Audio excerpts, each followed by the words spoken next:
ধন্যবাদ। আপনারা লক্ষ্য করছেন বাংলাদেশে একটি অবৈধ অসাংবিধানিক, আমরা যে এতদিন বলছিলাম এটা কিন্তু প্রমাণিত। আপনারা লক্ষ্য করেছেন বাংলাদেশের সংবিধানে কিন্তু আমাদের কোনো অন্তর্বর্তীকালীন সরকার নামে কোনো সরকার নাই।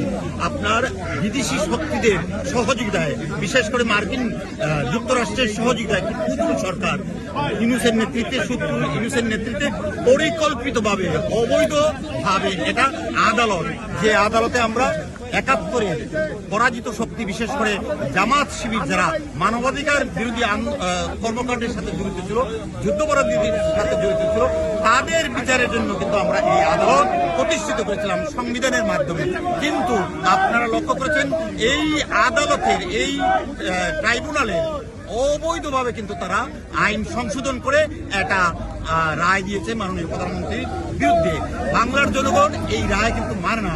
আজকের এই অনুষ্ঠানের মাধ্যমে বিশ্ববাসীকে আমরা জানাতে চাই, প্রবাসে যত বাঙালি আছে সকলের পক্ষ থেকে, শুধু আওয়ামী লীগ না, স্বাধীনতার পক্ষে সকলকে সাথে নিয়ে আমরা এই অবৈধ রায় মানি না, মানব না, এবং জনগণের নেতৃত্বেই, শেখ হাসিনার নেতৃত্বেই আবার বাংলাদেশে আমরা আওয়ামী লীগকে ঘুরে দাঁড়ানোর চেষ্টা করব। এটাই হবে আমাদের অঙ্গীকার। সকলকে ধন্যবাদ। জয় বাংলা, জয়।